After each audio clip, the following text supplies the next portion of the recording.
you ever go to a wedding and you hear those kind of generic comments, they are code words for, please don't let me forget her name. So I'm really excited that I actually, Elizabeth does look very beautiful today, and she is very sweet, but I've had the chance to get to know Elizabeth really well. And that's partially because Greg, from day one, I think, has just been extremely generous with integrating Elizabeth into his overall life and sharing her with all of us. It's partly because Elizabeth's so easy to get to know, and it's also because she's such a cool chick that everybody just wants to hang out with her as much as possible. That was the case for me and Cindy as well. So, I think all of us who are friends with Greg instantly saw what Elizabeth brings to his life, and she makes Greg more Greg. And on paper, this sounds like not a good idea. But it's a good Greg. It's good Greg, more good Greg. So it's not the mess of your car Greg. It's not the even worse dancing Greg. It's not like Greg more often shows up to high school for a dress-up day wearing only a diaper. I've heard that one. It's not the Greg that rolls around the floor putting peanut butter and pickles on his face. And, not that Greg. No, you haven't heard that one. You haven't heard that one. We'll talk about that. It's the good Greg. It's the Greg who's even funnier than normal. It's Greg who listens and is even more engaged with you when you're one-on-one. It's the Greg who enjoys things in life even more.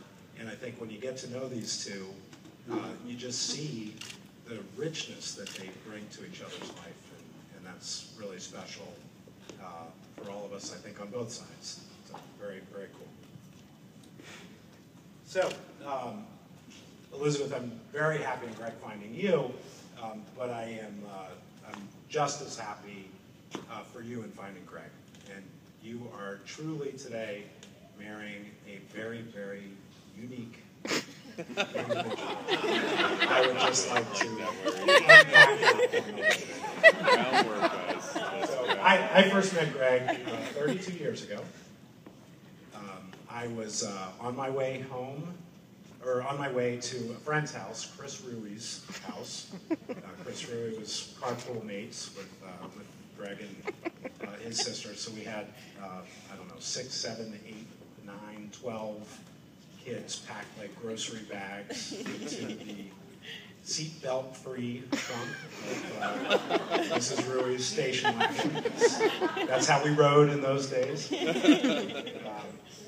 And none of the kids could really move around, but 3 of the kids back there packed in were Lisa, Kim, and Greg Lavecchia.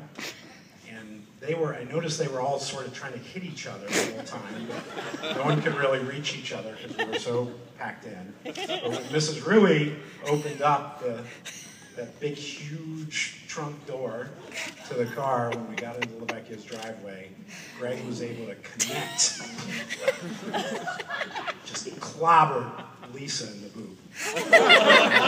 Greg popped out of the car like popcorn and ran across the Lavecchia's front yard.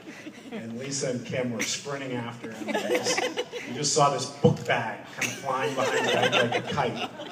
And he was no match for them. They grabbed that book bag and reeled him in like a fish. And we're kind of pulling out of the driveway down the street. And I'm looking out the back window.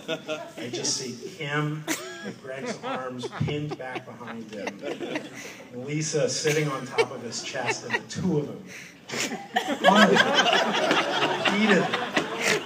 no emotion, pure calculation like we've done it a million times before. You just see these 2 skinny little legs just flapping. So I was kind of horror, fascination. I was in awe of these wild Lavecchia children. So I didn't really know Greg for the next few years, except for the next year, third grade, when everybody in Our Lady of Good Counsel was in awe of Greg because he was the third grader with arm hair.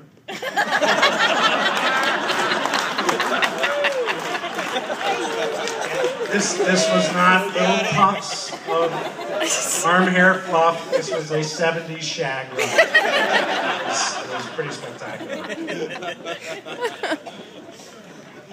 So, but I got to know Greg much better when we got into 6th grade. So by that time he could grow a full beard. And we were in the same class for the first time. And we became friends right away. So I very quickly learned what I think is one of the defining characteristics of Greg. For the people that he loves and cares about, he will do anything. And my first experience with that was the 6th grade science fair. Greg asked me what my experiment was. He came from a family of scientists. I told him I was thinking about a styrofoam ball solar system. He told me that wasn't going to cut it. I'm not going to go into the gory details if you'd like to hear more about it, but Greg helped me win a silver medal for the effect of acid rain on fish. Sounds really bad, it was. But I couldn't have done it without you, Greg. So thank you for that. Greg won the gold medal for effects of alcohol and rats. It's tough sometimes, but let's just say science was advanced at Our Lady of Good Counsel. So Greg kind of proved this this devotion to friends time and time again. One particular story comes to mind. I really wanted to build a fort. And my father, Mr. Carson, who's here tonight, took me to Heckinger's to price out all of the necessary materials. It was going to be a couple $100. I didn't have a couple $100. I was really bummed. And Greg said, I have a great idea. There is a construction site just down the street. And they have lots of leftover materials. They're building 24 houses. We could just borrow some of the materials. So a couple nights later, I was spending the night at Greg's house. We snuck out of the basement. I apologize, Mr. and Miss Lavecchia. We did that a couple 100 times. And we started the journey to the construction site. If you've ever been to Greg's parents' house, it's about a 1/4 mile to get to the end of the driveway. And then it's about a country mile between each house, uphill, both ways, I think. So we, about 20 minutes later, get to the construction site. We're drenched in sweat, exhausted. And I'm kind of thinking, how is this going to work? But Greg was very confident. He said, the foundation of any fort is a great foundation, so pick up 2 cinder blocks. So we each pick up 2 cinder blocks, very heavy. 12-year-old start walking, long journey back, it's very heavy. About 3 minutes later, Greg says, maybe we should just carry 1 cinder block. We each put down a cinder block, kind of too proud, so we keep going the whole way, doing the math in our head of exactly how many trips this is going to be to get all those 4x4s and all those sheets of plywood. But we made it. We made it back. And we put the cinder blocks down in our little hiding place so Mr. Lavecchia wouldn't see all these materials we were going to bring back. And Greg says, I think that's enough for the night. And that fort has actually not been mentioned since that night. So most of Greg's acts of friendship were much more successful, but the single most spectacular failure in our years of friendship was actually at my wedding 9 years ago, in Puerto Rico. And the entire weekend, I continually reminded Greg that he had one single responsibility as my best man, and that was to breakdance at the wedding. And Greg told me repeatedly, every time I brought this up, that he was going to get hurt. And we went back to the last time Greg had done breakdancing, which was at one of our house parties at Georgetown, and I don't know how this is possible, but he ended up with a rug burn that started at the crown of his head and ended somewhere around his thigh. So he said, "John, if I do this, I'm going to get hurt." And I said, "Greg, that is the point." So about halfway through the reception, I queued up the DJ, put on the Beat Street soundtrack, pointed to Greg. He bravely, with a deep breath, stood on a chair, launched into a big swan dive and into the worm, sort of awkwardly wiggled across the floor, went into a weird kind of half backspin. He's a very, very bad breakdancer. And then he popped up, and the crowd just went crazy. We looked up, and we saw blood just gushing out his chin. It seems to be a common theme here. We're a beautiful couple. So we right away thought, all right, let's let the crowd die down and get this kid to a hospital. No, Greg was in dental school at the time and eager to show off both his bravado and his maybe surgery skills. So we went looking for a doctor in the house at the party. And we were thinking plastic surgeon. All we found was an OBGYN. Not what we had in mind, but Greg and I kind of looked at each other and said, all right, stitching successfully in tough areas, right, we can make this work. So the real problem was we only had the sewing kit with the little black thread that goes in the hotel room drawer. So it was kind of an ugly affair, but it was the hit of the wedding. So most of all these great stories, the thing that I most remember in seeing Greg be such a great friend is not so trivial.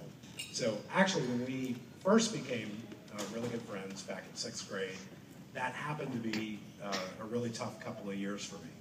So for whatever reason, I wasn't connecting real well with the kids that I was in school with at the time.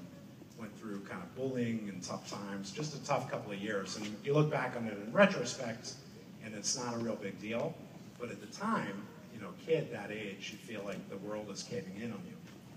And Greg, on the other hand, was the super amazing kid that everybody loved. The popular kids loved him, the girls loved him, the nerds loved him, the teachers loved him.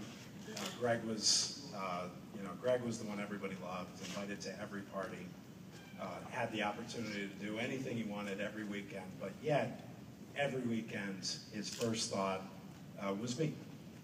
And his first thought was making sure that I was okay.